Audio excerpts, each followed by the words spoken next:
happy to open the cycle of masterclasses with our festival longtime and precious friend, Peter Weber. Gamachova, Peter. So for the audience, Peter Weber is an acclaimed British director and known for his very delicate and beautiful film Girl with the Pearl Earring, but also for other films from different registers like Hannibal Rising or musical documentaries, very interesting musical documentaries. So welcome, Peter, and thank you for being with us. And thank you also for the audience for following us in this unusual format for the festival. And before giving you the floor, I will say some stuff for the audience. You can ask questions during the masterclass. I will gather them directly. If you look below on this webinar, window, you can find Q&A, and you just ask the question, and I will ask them directly to Peter. So the floor is yours, Peter, and good masterclass. Thank you very much, Madlova. Hello, everyone. It's a pleasure to be here. I wish that I could actually be in Tbilisi in person, but you know, we've all been through this very, very strange year with a pandemic and everything, and it's fantastic that the Tbilisi International Film Festival is able to put these events together thanks to the miracles of modern technology, Facebook and Facebook Live and Zoom and the rest of it. I first came to Tbilisi, I think about 4 or 5 years ago, 6 years ago maybe. I was on the jury at the Tbilisi International Film Festival. So I've been back a number of times since, and am indeed have become more aware of Georgian cinema. I first got to know it through directors like Mikhail Kalatazov. I remember seeing Salt for Venetti, fantastic film. I Am Cuba, Unsent Letter. Then, you know, some friends introduced me to some other stuff. So there's a great Georgian film I really like. One of my favorites is Kinjaja by Georgi Daniela. And also a very funny short film that I saw, Wedding, by Mikhail Koban. This is a difficult name for me, Kobankhidze. And recently, I have to say congratulations to Dea Kulumbegashvili for Beginning, which won a number of big prizes at San Sebastian, which is one of my favorite film festivals in Europe, maybe because Pearl Earring won some awards there as well. So it seems to me that Georgian cinema has a long and noble history, and in fact not only a history but current day as well. It's in very good health, and especially when you consider that Georgia is a relatively small country with what, 3 million, something like that, 3.5 million population. It's very exciting to see that this is going on. So I hope that the film industry carries on getting the support, not only of the film festival, but of the Georgian government and the rest of it. And especially just to say congratulations again to Dea. And I look forward to many more films to come. So what I wanted to talk about today was really how I got my start and how to become a film director, if you like, which is a tricky thing. And it's something that at the talks that I give and at the workshops that I give in various countries around the world, I often meet young up-and-coming filmmakers or people who want to become filmmakers. And I talk to them about my individual experience. It's important to say, though, that I came of age in a certain time and a certain place, and circumstances are always going to be different depending on where you are and what's going on in your particular country. So there are some lessons you can draw from this, but there are some things which are to do really with the particular circumstances of the country you live in and the era that you live in. For me, I guess it started when I was about 15, 16 years old. I mean, before then, I went to see films. You know, my father took me to see movies when I was a kid. I would see James Bond and, you know, entertainment, if you like. And that's exactly what I took cinema to be. It was an entertainment. And something happened, though, when I was 15. I used to go up into West London, and I would go up to the Portobello Road. The reason I was going up there was because I was a big teenage fan of reggae music, and there were some reggae music shops up there. And it was a lively part of town, Portobello Road. And there was this cinema there called the Electric Cinema. Now, this is a long time ago we're talking about. So this is before there were DVDs, before VHSs. You know, we only had 4 TV channels as opposed to the dozens, if not hundreds, that we have today. So the only way to see old films, really, apart from late night on a couple of channels, was to go to what were called repertory cinemas. And they didn't screen new films. What they did was they screened old films. And I remember one afternoon going up to Portobello Road, and it was raining. There was a big market there. It was very messy. It was crowded. It was wet.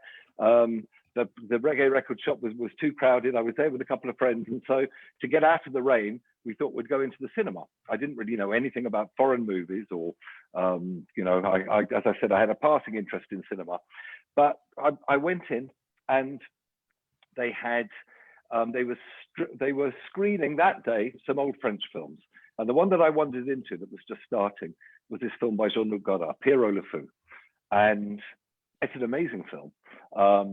It's amazing in that when it starts, it seems like it's a thriller, like an adventure film, but it breaks so many rules. You have characters addressing the camera directly. You have characters breaking out into song and singing when it's not a musical. You have interludes that seem to have nothing to do with the main thrust of the story. There were so many things that it was doing in terms of the way that it told its story, and the way it deliberately interrupted its story. Like you would have the music would be going along as it does in a thriller, then deliberately it would cut off. There were quotations of poetry. It completely exploded my tiny teenage mind and made me look at cinema in a very, very different way. I became very aware of this notion that there was a director behind the camera, and I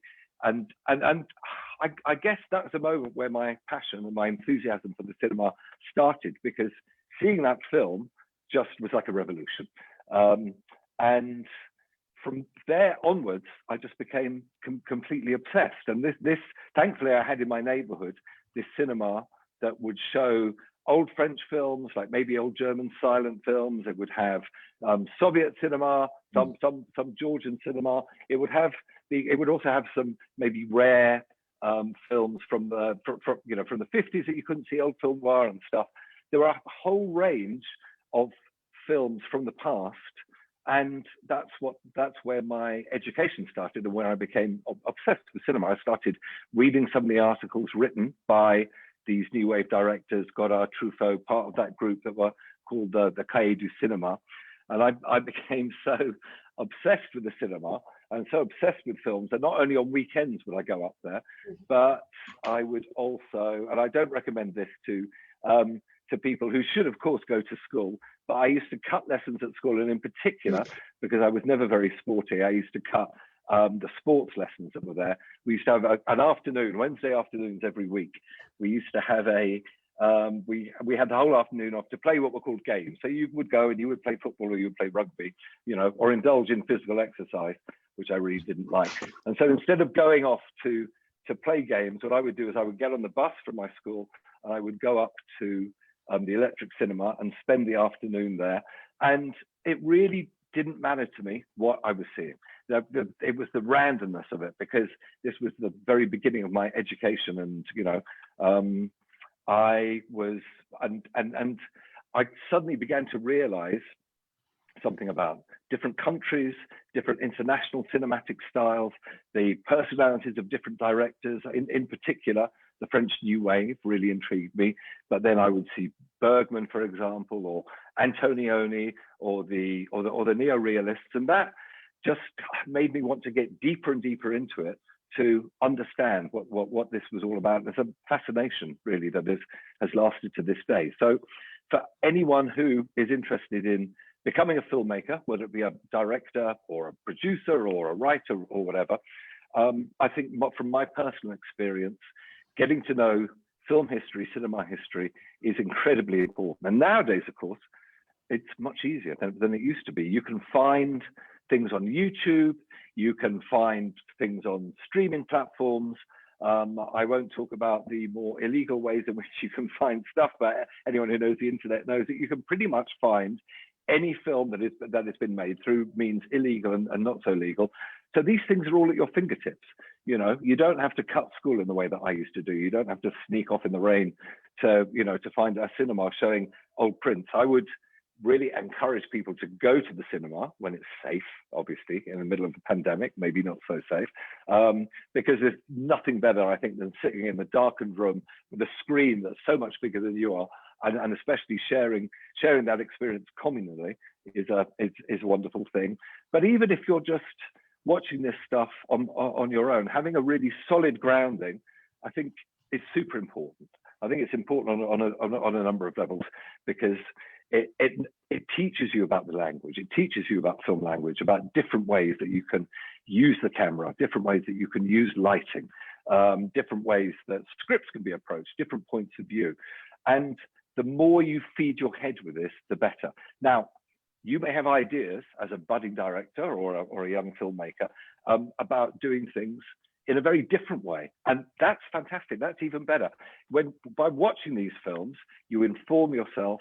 And I think that in any medium, you know, you really need to understand what has happened in the past in order to be able to move forward and do something different with the future. So the more that you educate yourself about that, I think the better director you become. And I think if you look at some of the major directors around today, like, I don't know, let's look like a great veteran like Martin Scorsese, you'll realize that there is the same passion for what has happened in the past. You know, whether you're a traditionalist and you want to follow what has happened, or whether you're a revolutionary and want to overturn and go against it, you need to know what's there in order to pursue this. And it's a lifetime. I mean, it really, really will take you a lifetime. It's not something that can be done in a year or two. Not only are there so many films out there, there's so many countries out there. There are so many different ways of approaching this, and I think that's one of the things that makes cinema so appealing and so fantastic. And for me, it's as important, if not more important, knowing about film history as it is knowing about what goes on at the moment. So let's say any young Georgian filmmaker who might be watching this, of course, you should understand what your peers are doing. You should know about who the contemporary filmmakers are, you know, which Georgian films are going to film festivals. You should try and see everything you possibly can. You should attend this amazing film festival that they have here.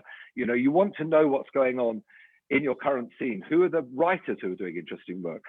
Who are the producers who are doing interesting work? You know, the more that you are well researched and you keep up to date, the better, because part of what you discover as you try and get into the business is it's very much a people business, that you are going to collaborate. You know, very few people just make things on their own, and collaboration is the name of the day. You might have skills that make you a great director, won't necessarily make you a great writer or a great producer. So there's a lot of work that needs to be done in terms of building networks, if you like. Now, after, let's say, immersing myself in cinema for those years, what I did was, I went to university. I didn't study anything to do with filmmaking. I studied literature and I studied history of art. And again, the other thing I would say, by all means, be obsessed with cinema, okay? Understand your film history, understand what's going on at the moment, understand who the major filmmakers are today. But you need to understand more than just filmmaking, okay? And that's super important.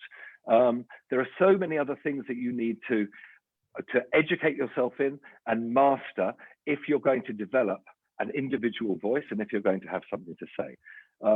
And some of that will come from life, you know, as you grow, as you have relationships, experiences, you try different things, so that you mature as a person. Obviously, that is one thing, our own psychological self-development. But the other thing is that film is an art that incorporates many, many other arts, okay?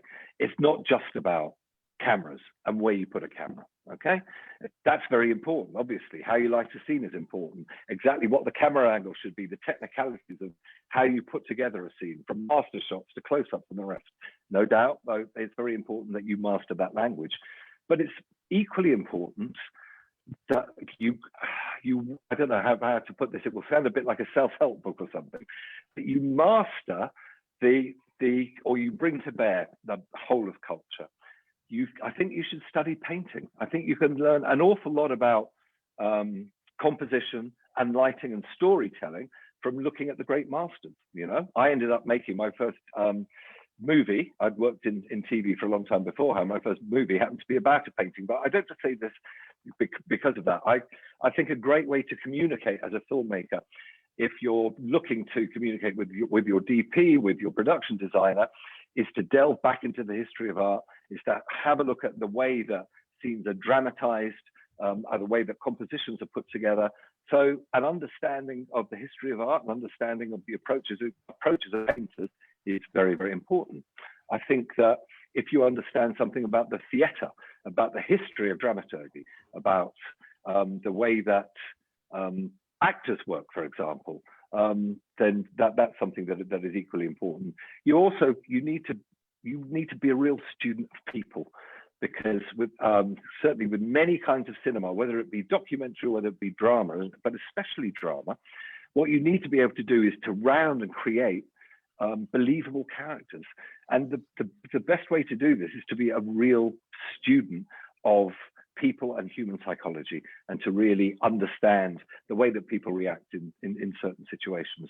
And this kind of studying can be done. This is not sitting, I'm not talking about sitting down with a book, you know, I'm talking about you're sitting in a cafe and you look across and you see a table with two people, you know, and one of the best games in the world you can play is just to look and try and work out who are those people. What is the dynamic? Is it a date? Is it a first date? Is it a second date? It helps to be like I am, immensely nosy, I think, or inquisitive, let's say, because the more you are interested in people and interested in the way people tick and the way people relate with each other, I think the more you're going to be able to use those powers of observation to work, whether it be with a writer, to help create a story that is compelling, or more importantly, probably to work with actors and really understand the way that people tick. There's a fantastic document on the internet, and we can, I mean, probably with the film festival people, I can put some links up afterwards to lead you to this if you can't find it.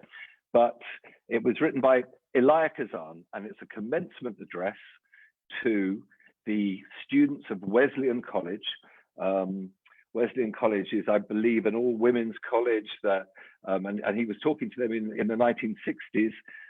To all the students who are coming along for the first time, talking about what it is to be a film director.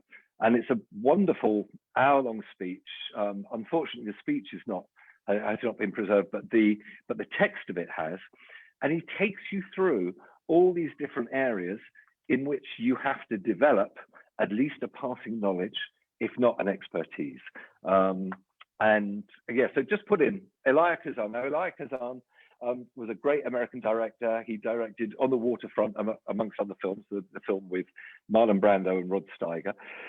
And I think he really nails what it is, that what you have to do, you have to be working continually on yourself as a creative, aware, alive, interested, passionate human being. Yeah.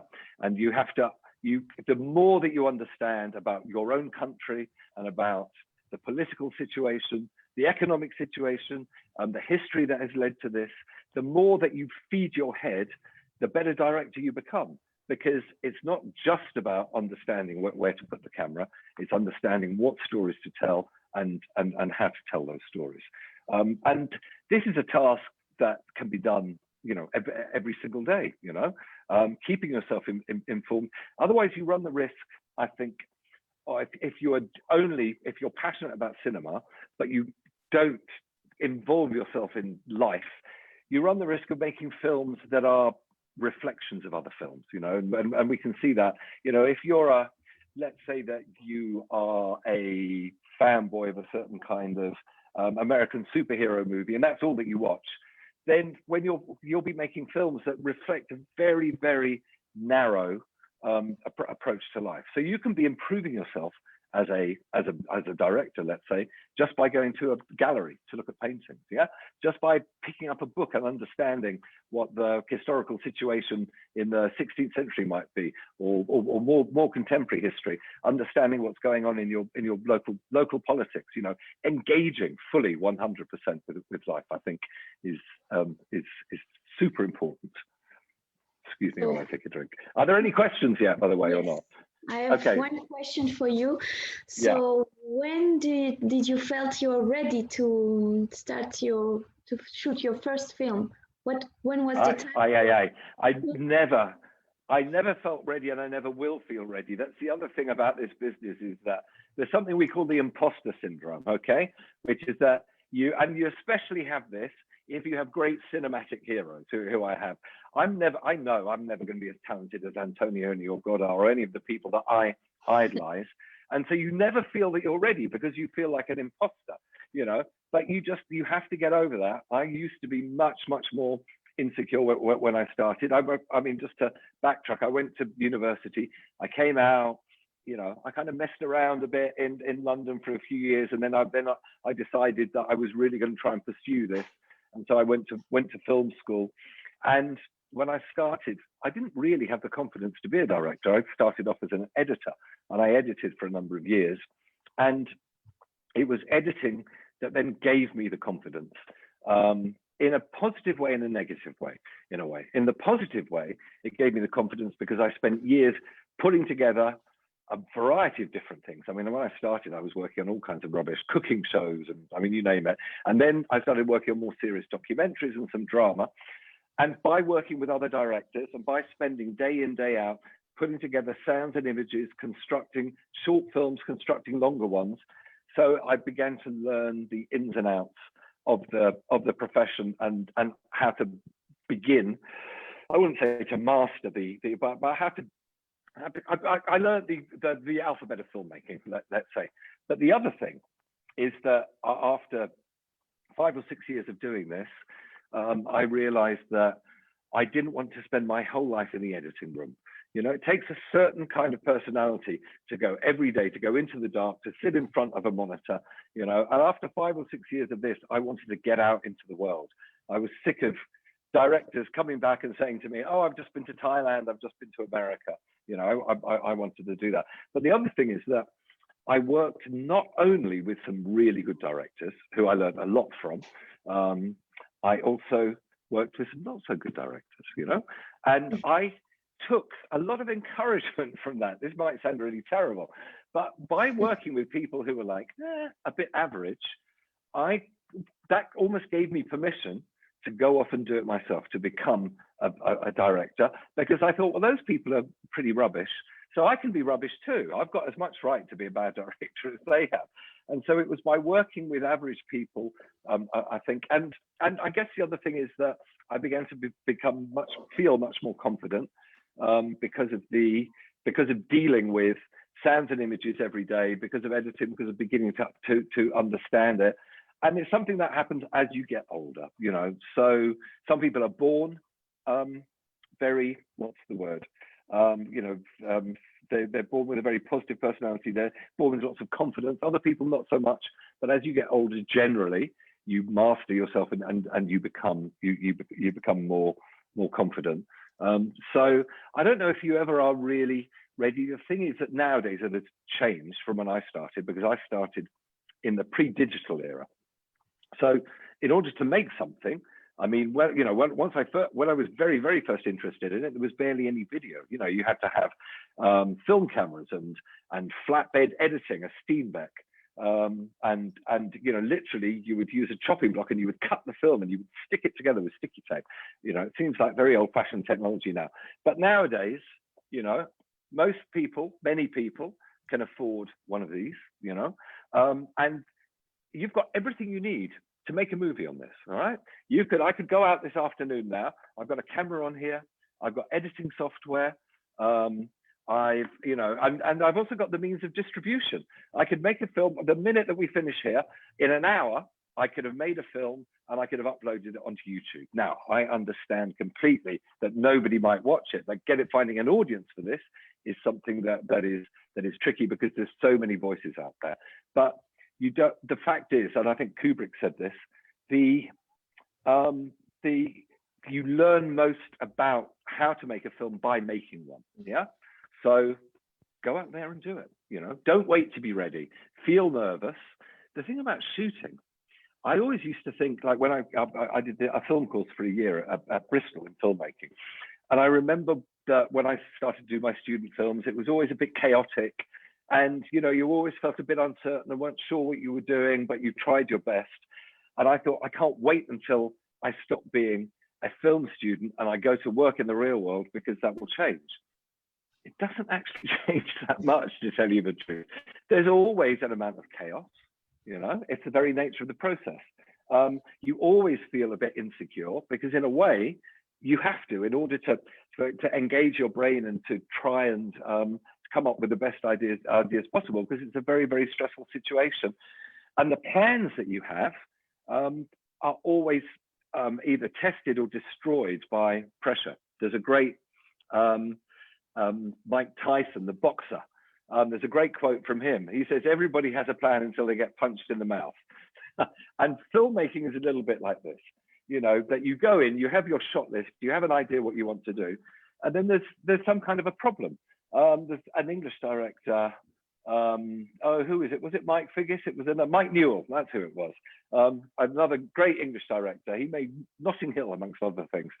And he said, the thing about shooting is that it's like rescuing furniture from a burning building. You know, or Stanley Kubrick said, making a feature film is like trying to write War and Peace in a roller coaster.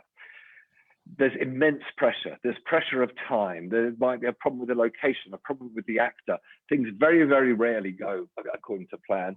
And trying to keep calm and trying to impose your will enough and trying to keep your schedule and make sure that you get all these things are the things that make it very, very tricky. So going off on your own, making a film on an iPhone is actually very good. You've got much less pressure and you can experiment in a way that you can't necessarily experiment when you get your first proper budget, when you put together your first film, because filmmaking it's a constant state of crisis management, I would say. Is there another question? Yes, there's a very long question from Sally. So, okay. Hi, thanks for doing this again. I was there when you did a masterclass back in 2014, and it has been a great inspiration for me to pursue filmmaking. So me and my friends shot our first short film last year. One thing we struggled with was the inexperienced filmmakers was becoming overwhelmed by the technicality of shooting, and the situation on set. So at some point we got lost in getting the technical side right, that we forgot about the story we were telling. So do you have any advice on how to balance these two aspects of filmmaking as a young director? Okay, thank you. And thank you very much for coming again and for attending the first one. This is kind of what I've just been talking about just before your question was read out, that you're always under pressure. That pressure is never going to go away. Preparation is incredibly important. You know, I mean, you should have at least one day of pre-production for every day that you are shooting. And the thing is that you're never going to be able to avoid all of the potential mistakes and everything. But this balance between technique and, if you like, between form and content, between technique and the story, you can help yourself by having a plan, and it might be that the plan changes, you know, and sometimes you need to be flexible, and it can be very inflexible directors who end up in trouble. But the clearer you are, let's start with story. The clearer you are about your story, the better. You have to understand, what genre is it? What kind of story are you trying to tell? And this again is why, you know, I return to why it's so important to have an understanding of film history, because your film, maybe it is the most original thing that's ever been made, but likely it is the continuation of a line of storytelling that other people have been doing for years and years. So think about what other films it's like, or what you aspire it to be, so that you understand the language that you want, so you don't get overwhelmed. Now, a lot of times you have to have that, but you also have to have some flexibility, because things will come along that you'll have to respond to. I tell one little story here. Francis Ford Coppola, great director, who did The Godfather and Apocalypse Now, as you guys all know. He was a big fan of Kurosawa, and he was talking about a Kurosawa film where the camera position was slightly different to what you'd expect, and it was an old like an old samurai palace that was framed in a certain way. And Coppola asked him, why did he frame it that way? Because it was fantastic. It was so inspirational and very brave to do it that way, and it meant so much to the story. How did you come up with that idea? And Kurosawa said, well, the problem was that if we framed a bit to the left, there were telegraph poles, and if we framed a bit to the right, there was a road, and if we framed up, then you could see the factory tower in the distance. And the point being that what Coppola thought was this brilliant masterstroke was actually he was forced into a solution. And so you need to have some kind of flexibility, have an idea how you want to shoot, okay, but also be prepared, because you have to make sure that you get everything in the can you need on a certain day. The more preparation you can do, the better. Visit your locations. Visit your location on your own and think about how you might stage a sequence in there, because something might be written and you could screw up your scene just because the door is on the wrong side of the room, and you kind of think, oh my God, how do I get the person in? You have to think about all these really boring, obvious mechanical things, as well as thinking about, I want to tell this film about the tragedy and loneliness of the human condition. That's all well and good, but if you can't get your actor to come in through the door and walk into shot properly, then you're going to have a problem. So you should go to your locations. You should understand how they work. You should, in your head, have a think about how you might move people around the room. A lot of directing is almost like moving chess pieces around the board. It's to do with making shapes that you film. There are some very simple mechanical things that you have to do as well. And the more preparation you do, and then the more that you have discussed with your technical team, the kind of story you want to make. So they understand, again, if you say, this film is it's like The Godfather, or it's like Notting Hill, or it's like an Avengers movie, whatever it might be. So they understand the language, they understand the approach, they understand the kind of story. The more you can communicate with your technicians and they understand the kind of film that you're going to make, the better.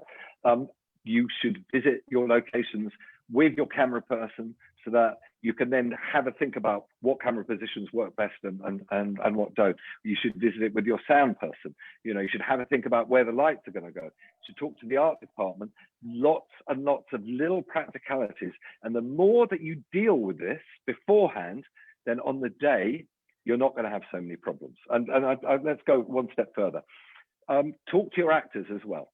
So that, I tend not to rehearse as in move actors around a rehearsal room and have them kind of work up a scene. Mostly because if you do that, if you come up with a solution in a rehearsal room and then you take it onto set, you have this tension between the old solution and a new one that you might find. So I don't do that kind of rehearsing, though some directors, especially from a theatre background, do. What I tend to do is I'll sit down with actors, sometimes together and sometimes separately, and I will just talk through all the scenes with them, and I'll talk through the whole story with them so that they understand how I see the story. And more importantly, I get to listen to them about how they see it as well, okay? Because the last thing you want is on the day, you have it very clearly in your head what you want to do, and an actor comes along and sees the story in a completely different way. If you're going to have any discussions or debates or even arguments, which are fine, creative arguments to come up with a better idea, much, much better to have those when you're off the set, when you haven't got the clock ticking, time is running out. And if there might be something that an actor brings up that makes you want to change the script, for example, you kind of think, oh, this doesn't work, does it? Or there is a question here. So preparation. The other thing I would say is that it is all down to the script at the end of the day. I shan't mention which films, but I have made some films where I thought, yeah, the script's not so great, but what I bring to it will make it great. That's a big mistake. Don't do that. You're never going to be better than your material. Alfred Hitchcock was asked, what are the 3 most important things about filmmaking? And he said, the script, and the script, okay? So work on your script, all right? And really make sure that it is the best script possible. Delay shooting if necessary. So there you go. You're still gonna feel very, very stressed. It's still gonna be really, really difficult. But the more preparation you have, the better. One final thing is that it's very easy for all of us when we're sitting at home and we're watching something on the TV or on the computer or on the iPad. Very easy to sit there and go, why did they do this? Why did they do that?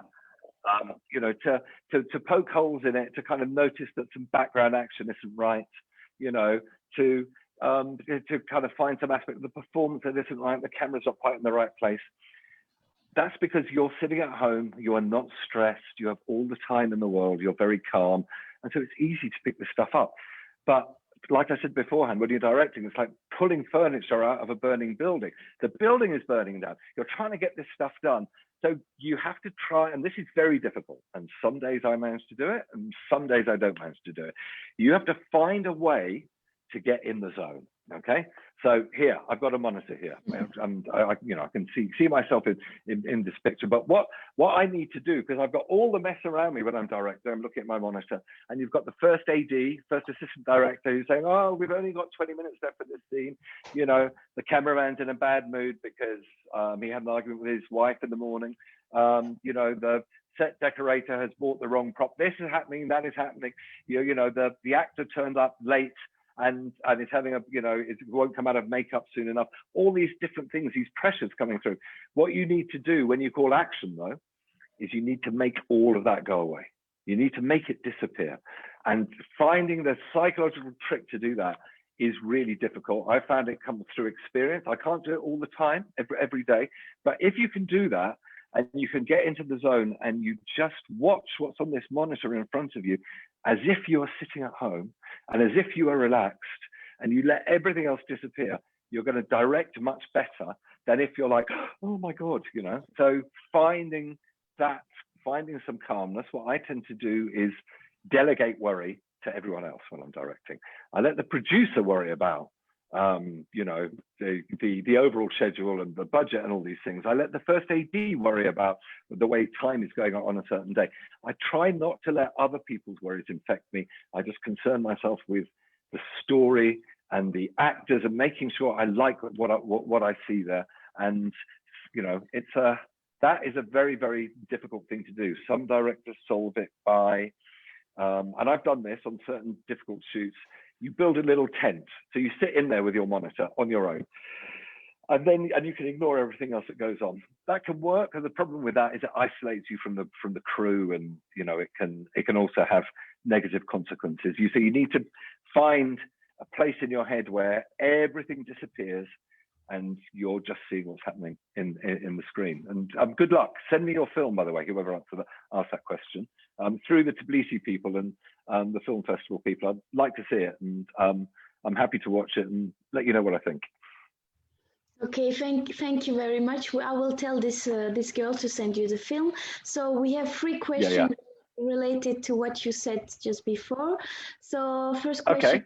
Matthias, so she's asking if you could, can you please talk about how to find your cinematic style when you just go out from the university and you just study cinema and art.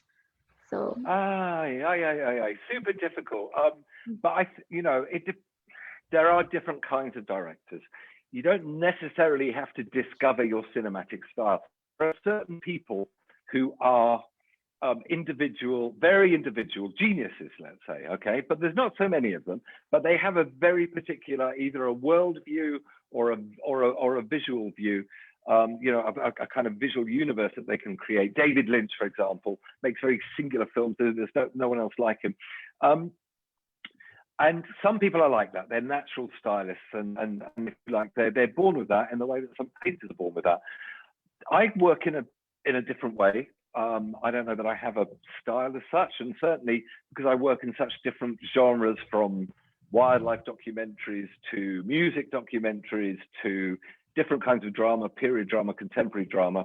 What I try and do is to start from the subject matter, okay? Is to have a look at, what is this film about? What I said beforehand, what genre is this? What kind of story am I trying to tell? And then from there, from thinking about the ideas, and it can be very simple ideas, you know, or they can be more complex ideas. They might be more complex philosophical ideas about the kind of feeling you're trying to make, or the kind of worldview that it is. You can start to build what the style is. So I think you need to start with the subject matter. And this is what I was saying about, if you are informed about history of art, if you're informed about theatre, if you're informed about different areas of the culture, you can bring this to bear. And if you're informed about cinema, then what you can do is you can analyze the script. You know, you can make sure you really understand all of the story beats that are going on, the way the story builds, the 3-act structure or 4-act structure, depending on what you're working on. And ideas will start to come to you, and it will start to suggest to you. And if you don't have any ideas, what you can do in a very reductive way is you can just say, what is this like? You know, okay, so I'm making a horror film. So there are different kinds of horror films. Is this psychological horror? Is it a slasher? Is it this? Is it that? So you need to do some kind of, I wouldn't call it an academic or an intellectual analysis, let's say, of your material. And then you can go back and you can have a look at how other people did it.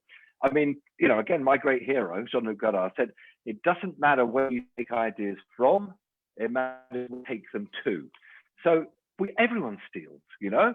I mean, some people have built whole careers on remaking other people's movies. It doesn't matter. So you could very easily start from that, yeah?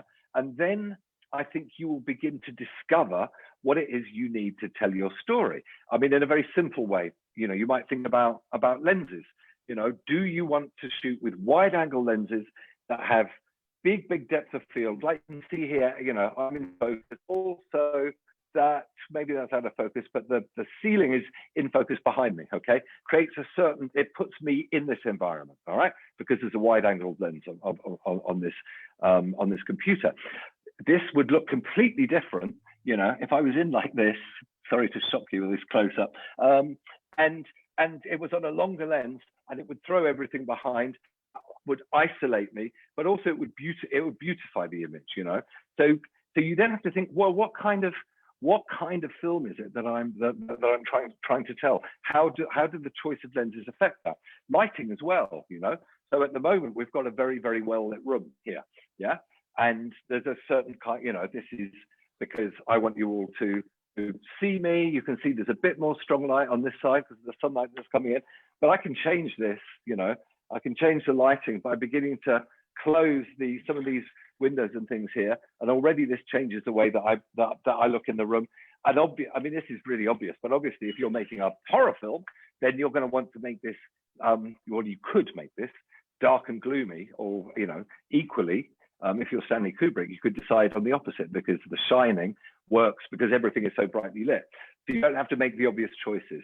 But the more that you think about your material, you interrogate your material, what I would say is, maybe you're asking the wrong question, yeah? Because what is it you want to do? Do you want to become a great visual stylist and to have that dominate the work that you do? Then, then in a way, that's something that you have to work to develop, to do that, to develop your own language. But maybe you're not asking that question. What the question you should be asking yourself is, what kind of stories do I want to tell? How do I want to tell those stories? You know, and it's in that, because you are you, whoever asked me this question, and you look at the world in a certain way, yeah. And the more you develop that your approach as a human being, as an individual, yeah. So that's a more human way, I think, of looking at it. That's my particular bent. If you talk to another more stylized, they'd come up with something else. But I think that you can, you know, every day you can do some work that changes you as a human being and as a creative individual, that will then help your point of view. And by working on your point of view and having something to say, that will then lead you to the visual style. Okay, thank you. So talking about the story, what is your relation with the script? Do you write something? Do you work on it, or you just follow and, how to say, trust the writer? Yeah. No, you can't, in this job, you can't trust anyone. Look, hang on, I just want to change my frame here. Excuse me, didn't like the lighting, that's better. So, you know, this is maybe a bit controversial. You know, there's a lot of stuff around directing that is nonsense. I just want to say this first. And the reason it's nonsense is that, you know, partly it's to do with this politique des auteurs, this idea of auteur theory that elevated the director up to being like this, you know, this amazing figure at the center of it. And this is something that in the culture is promoted because it's to do with the commerce of films, to do with the selling of a film, which is why at film festivals, you know, you get directors talking about their film rather than having the whole crew that were there, because it's much easier to have one director who's talking to the press. But actually, directors, we don't actually do that much. You know, what do? We have opinions about what other people do. Yes, so we have lots of thoughts and we have a big mouth. Yeah.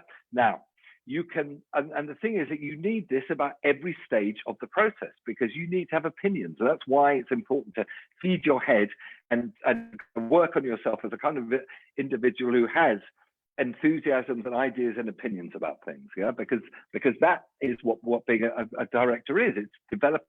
I mean, the fancy way of saying this is developing an aesthetic. So you need to. So when I work with a writer, just in the same way that when I work with a camera person, I don't shoot myself. I don't, you know, I don't like myself, but I've got very strong opinions on how I want to use the camera to tell a story, about why we might use some lenses rather than other, but why we might want to lighten a certain way. And it's the same. So how often do I actually sit down and do that? Not so often. I love working with writers though, and I have some of my best ideas where I'm sitting there talking with writers rather than the way a writer's brain works, which is where they have their best ideas where it's just them sitting on their own. I'm very much a people person and a team person. And you have to, part of your job, your main job is to be a storyteller, yeah? And is to have a vision of the world, the visual world you want to build, and how to sort of project that into the world of this film. And that starts with the script, and the script really is the most important thing. So you will have to have strong opinions about the way that it is written, the structure, the characters, the dialogue, everything. And the other thing is that what might suit me as a director will be very different to what might suit you as a director. Directors who are out there, my sensibilities are different to your sensibilities. So I'm not only changing the story, but just like, you know, when I buy a shirt that hopefully fits me, yeah? And if this doesn't fit me, then I'm going to take it to a tailor and have it changed so that it does fit me, so it's not too big or too small, just to use a stupid metaphor. And you're doing the same with the script, you know? You're making it work for you, for your particular talents and abilities. And I work super closely. With writers. I think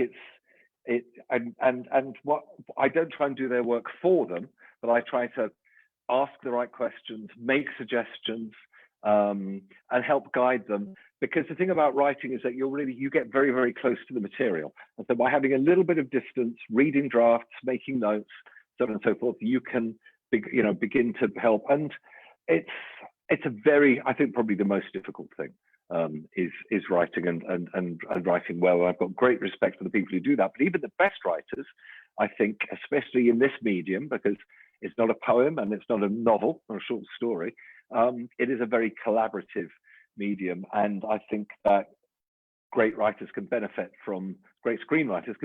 from directorial input. You know, I mean, as a director, you could also ruin a script, but you know, hopefully bit by bit, what you can do is you can make something stronger and stronger. And you're looking at different things as well, because you're not only thinking about the way the story works, thinking about the way the individual characters work, you might be thinking about try and make a particular role more appealing for an actor. You might be thinking about where the locations are. You could look at the bigger picture in a way that a writer might not look at the picture. So it's having strong opinions about the work that you're directing and interrogating material and trying to get the best out of it is super important. Thank you. So we have a question about writing. So it's a question from Levan. He's saying that he's afraid of writing scripts because society is discouraging him a lot. So is reading literature a way to overcome this, or should I start writing anyway? Thanks. Well, don't worry about. I wouldn't worry about other people discouraging you. But, you know, basically, this is what this whole what life is about, especially at the beginning, you know, as you're starting to break into something. I felt enormously discouraged when I started. I had this great passion for filmmaking. I didn't think when I was young, in my teens or early 20s, that I would become a director. I mean, I didn't think that I'd be able to survive, you know, and earn a living and spend my whole life working in the field that I've been able to work. And, you know, really seriously, if you saw how insecure I was when I started and how what a distant dream it seemed to be, then you would take that as some kind of inspiration. And by sticking at it.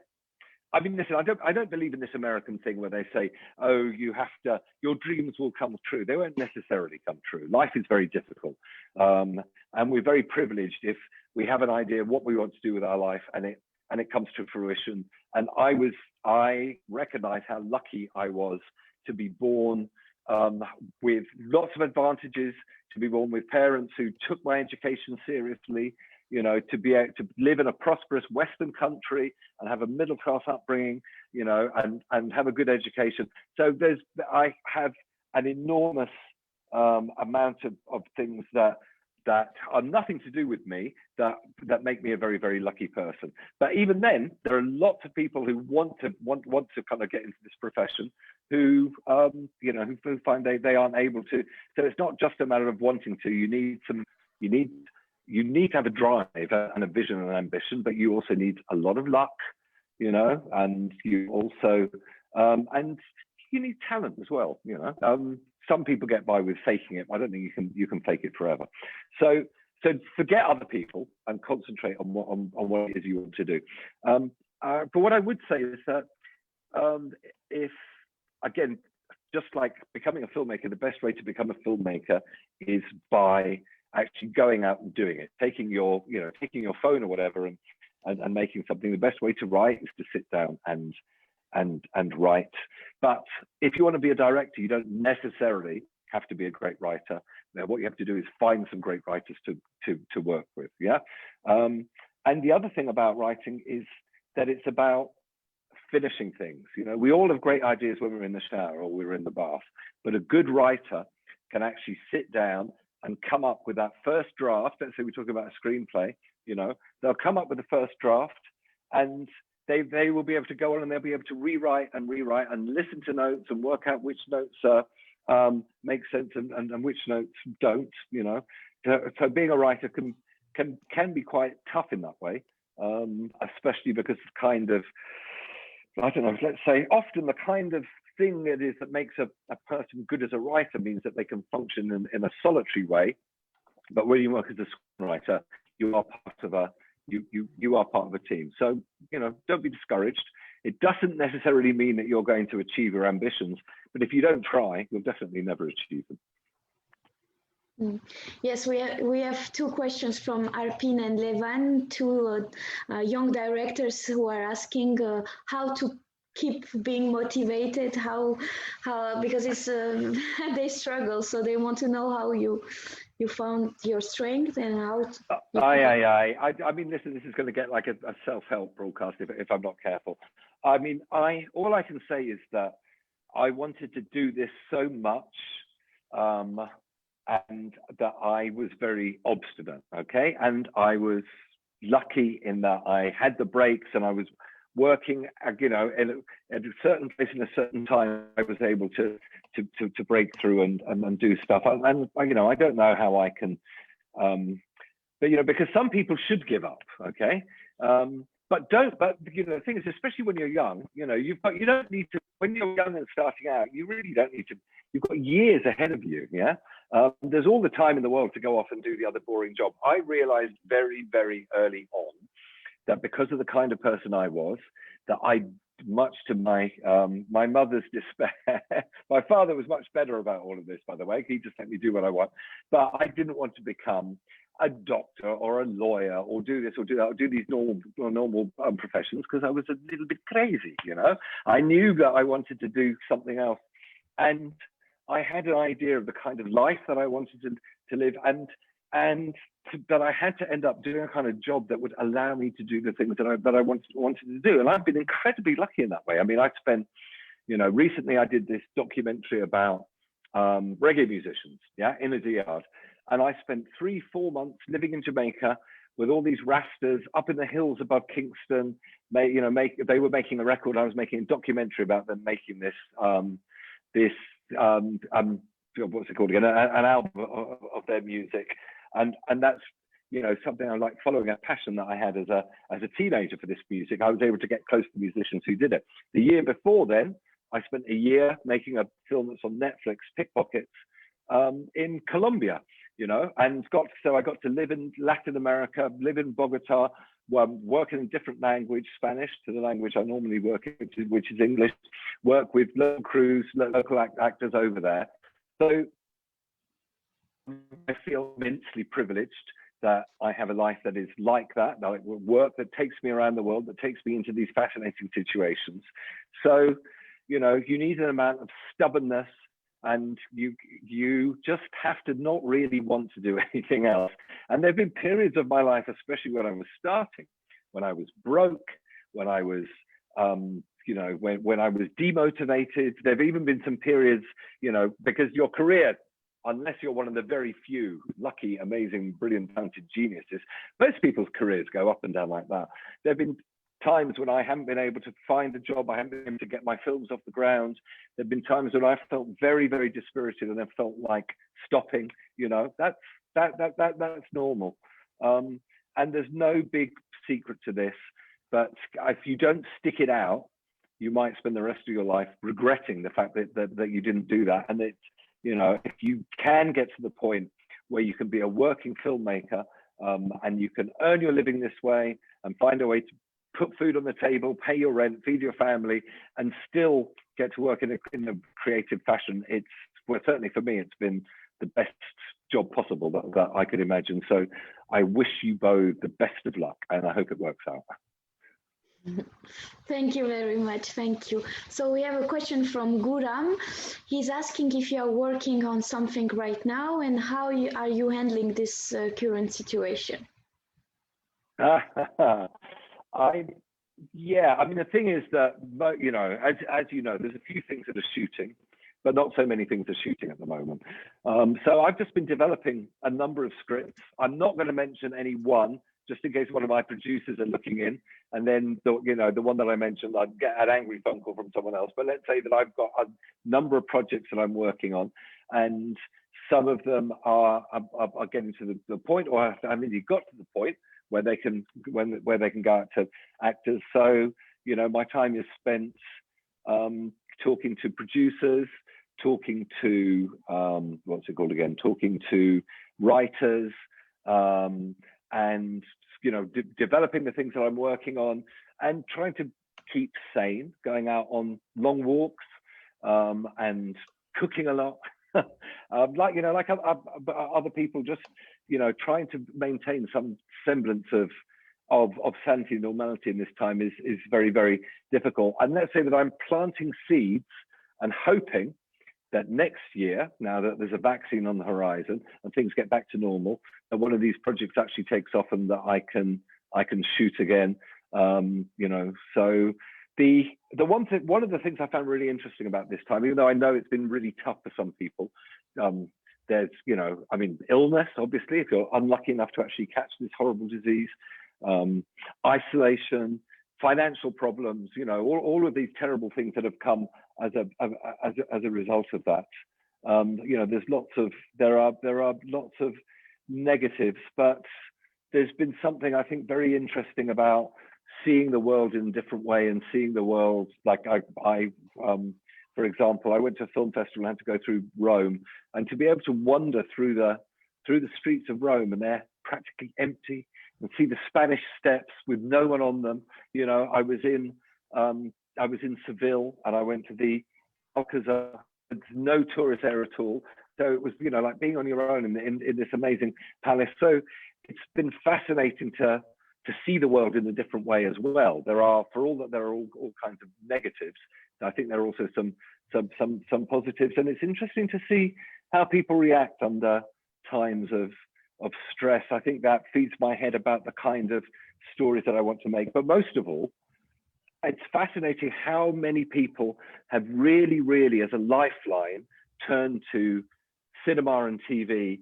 And they've, you know, the conversations I see on social media about how people are kept sane and kept engaged with the world by engaging with film and TV, by engaging with drama or with documentaries or whatever.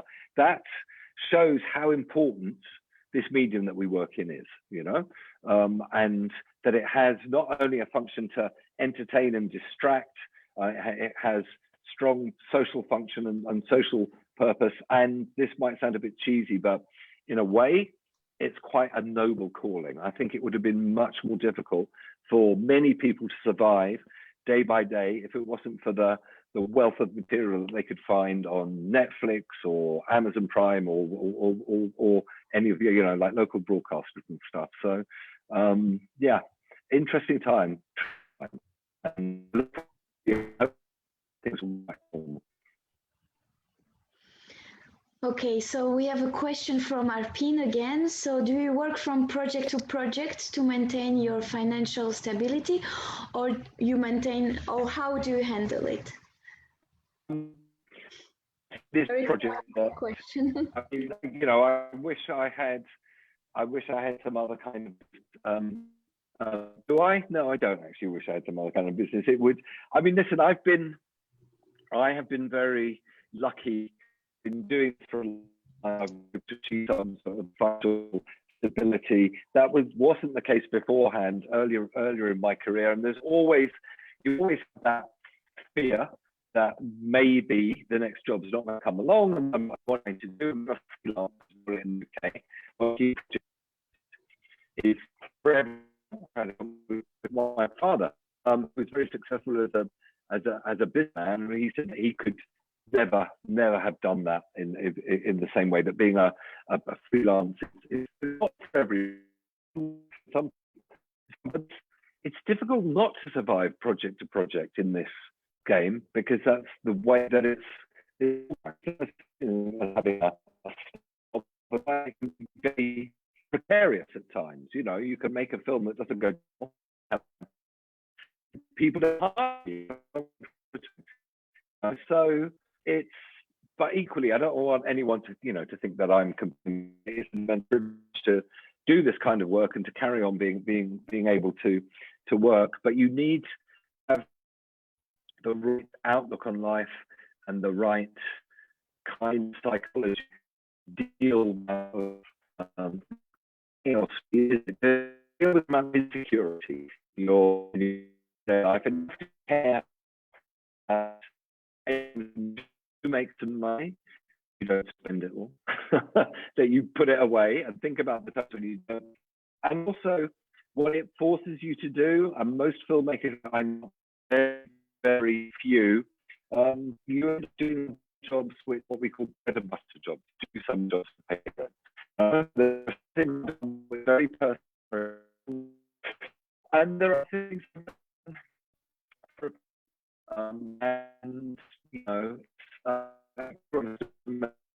if you don't, I was a rich family. I wasn't born into with a big,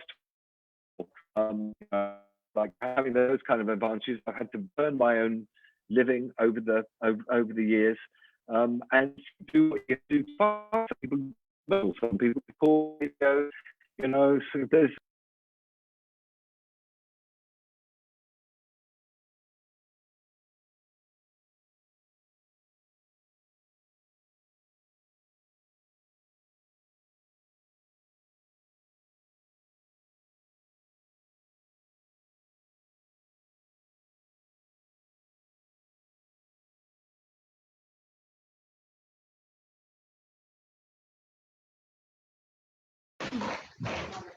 So I think we lost Peter. So we'll wait a bit.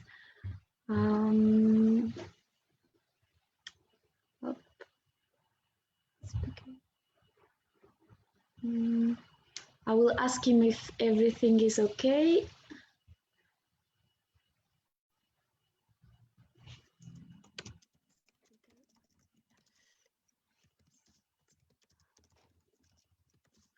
So Peter, we lost you.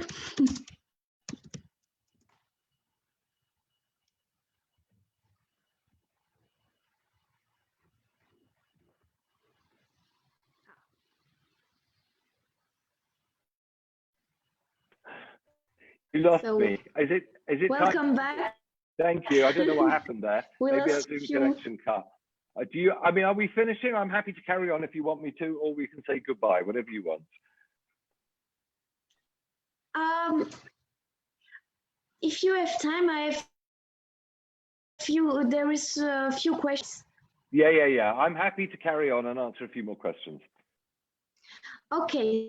So we have a question from Natalia.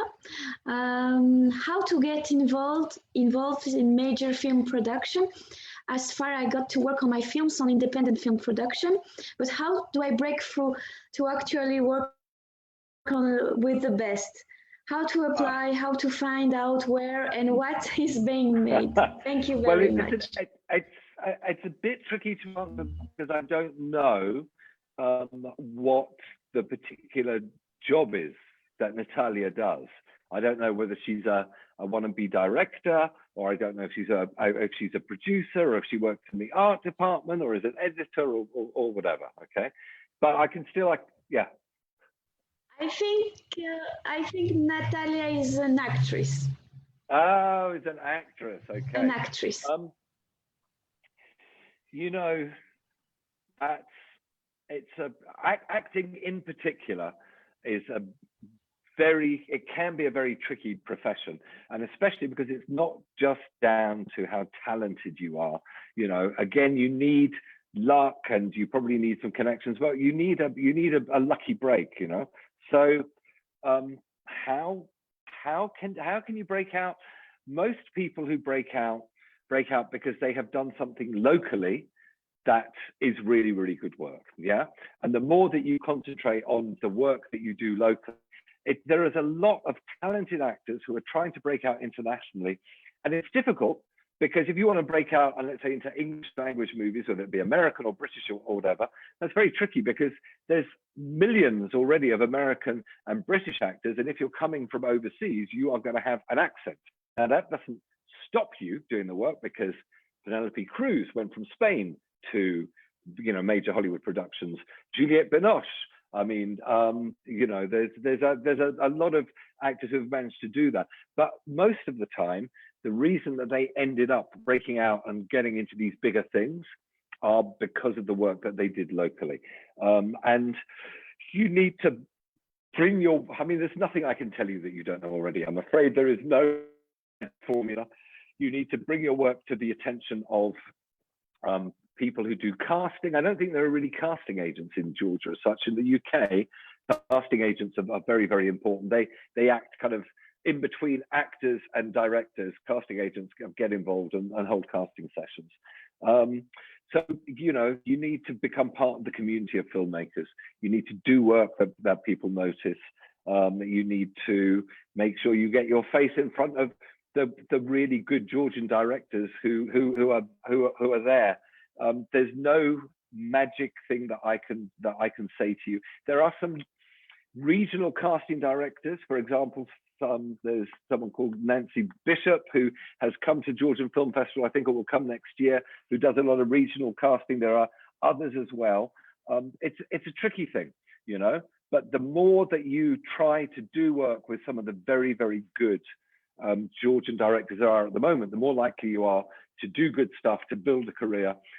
And, you know, good luck. That's all I can say. I have a lot of respect and sympathy for actors because it's such a competitive profession. So I I made a mistake. Natalia is a writer and a director. I see. Okay. All right.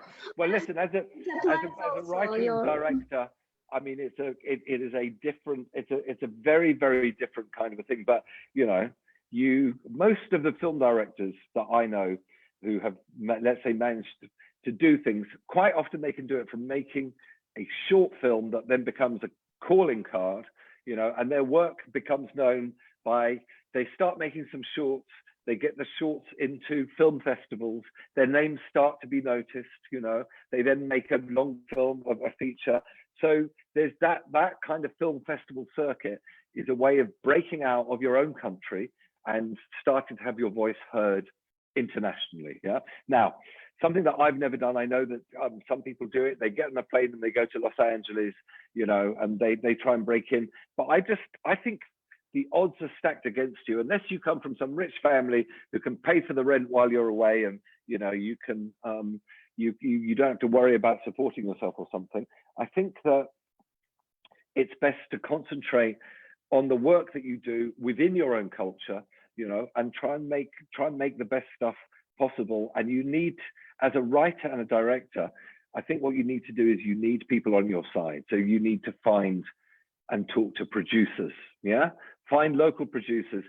I mean, you know, get to know, if you don't know already, which you probably do, the local production scene as much as possible. Who are the producers who are doing the kind of work that you make local filmmaking?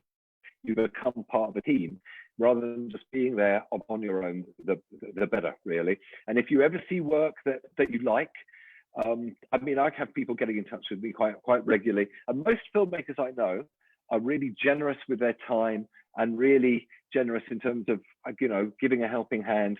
So go for coffees with people, go and have conversations with people, find out what it is they're looking for, you know, as well as what it is you want to do. And it's a horrible word, networking, but that's why things like festivals are useful, you know. So hopefully next year, when this pandemic, we hope, disappears, you'll be able to get back out to the Tbilisi Film Festival and meet all the other directors and producers who are going there.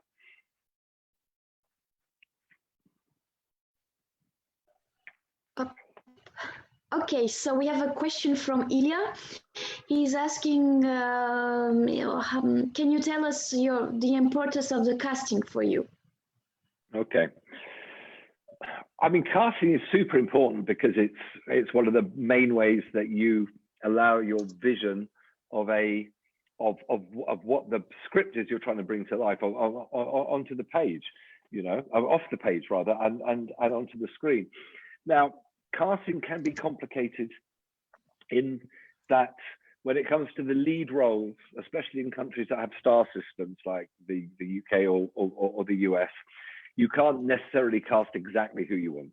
You know, you'll find often that when you're working with a producer, the producer obviously will want the person who is most commercial. They'll want the person who is most likely to get finance for the film.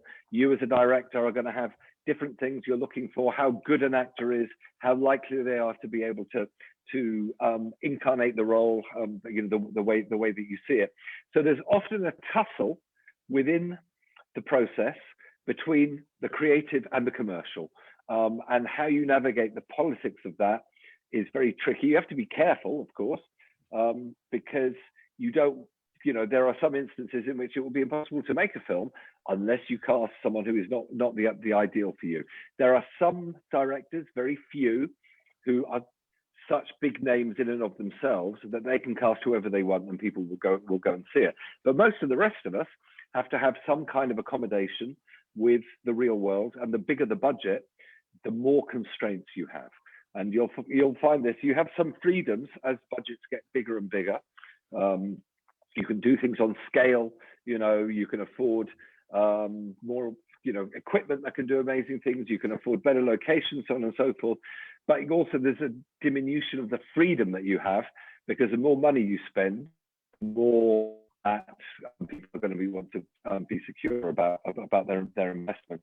But it's about taste at the end of the day, you know. And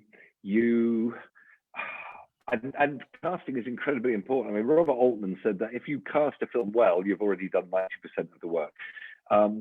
And the best way to inform your casting choices is just to really understand who the actors are who are out there.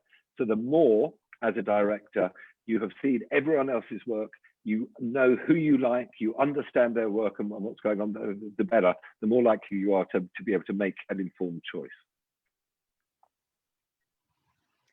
And to continue on casting, how do you work with celebrity actors, and also how do you manage big scenes with a lot of extra? Okay, two very different questions. Just to talk about the scenes with big scenes with lots of extras. They can be quite daunting, but you have, as a director, it's not just you. Especially if you're working on a big project, you've got an assistant director. You have also the assistant director, first AD, we call them. We'll have second AD, third AD. So there's a whole team of people. What I tend to do, just to try and get my head around it, is I think about the different planes of action. Okay, so we have the very front, which is likely where you've got your main stars. You've got the mid-range and you've got the back range, and so you have to think about the way the action is happening in different scenes.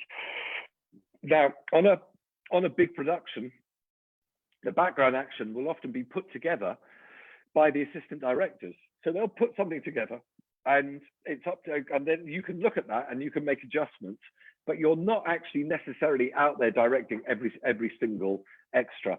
And often what I found is that the extras cause far more trouble than the main actors do anyway, because the main actors are professional, they're paid, they're used to it, and you end up with people in smaller roles, walk-ons or extras, people are staring at the camera, or they can't do very simple things. I mean, quite often, you find, let's say you're directing a scene in a restaurant, for some reason, you end up with a load of people who can't even carry a tray properly. This is always the things that are a complete nightmare. That maybe your ADs haven't done the job properly, or it's been difficult to find the right people, and so you end up with someone who's never carried a tray in their life, and they're in the background wobbling away, and it makes the scene look terrible. Those are the really frustrating days. By comparison, actors are very, very straightforward. But it's about working effectively with your team, having an idea what it is you want. It's planning and it's coordination. When it comes to celebrity actors, star actors, there is a whole, I don't know what you would say. There's, you're in a whole world of pain, really, or you can be, because they have much more power than you do as a director. But if you're working with a big Hollywood star, for example, they're getting paid much more than you, and what they say goes. So you need to understand the power dynamics. You have to find a relationship. Some of these people are very, very difficult people as well, because they've been stars for a long time, and stars are pampered and they're overpaid and so on and so forth. Again, there's not a magic wand that you can wave. You have to use your reservoirs of charm and talent and professionality. You have to be aware of the reality of the situation as well, and you just have to find a way. At the end of the day, you have to be able to persuade these people and work with them. Yeah. Otherwise, if you're clashing your head together like that, it's going to be a real problem for the film. And so sometimes they're quite scary. I mean, I remember working with Tommy Lee Jones, who's actually a lovely, lovely man. But I was super nervous because I'd heard all these terrible, terrible stories about how difficult he was. And he can be tricky. It's true. And it's, there's no one simple thing that I can tell you. But if you're smart and you win them over, then you'll find them much easier to deal with. You have to listen as well as talk. That's the important thing. You have to work out who they are. This is where being a keen amateur psychologist can really help you. If you understand how they tick, you're going to be able to direct them better. Thank you for the answer. So we have another question. How do you get involved with a film with Netflix? Aye. All question right. About it. So what happened there? Pickpockets had I'll try and give a short answer to this. I mean, the film that I made for them, Pickpockets, was originally going to be my very first film. Okay. And I was working with BBC Films in the UK. This was about 15 years ago now. And I won't take you through all the ups and downs, but I couldn't get it made in England for various reasons, went to different companies. But I kept it as a film I really wanted to make. And then in the end, I, with my Colombian collaborators, they found for me, in fact, a French producer, and you know, he had the connections with Netflix.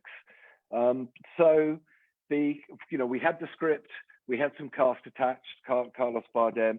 It wasn't an expensive movie to make, and it was actually, from my point of view, it was incredibly easy because I was working with a producer who already had those connections.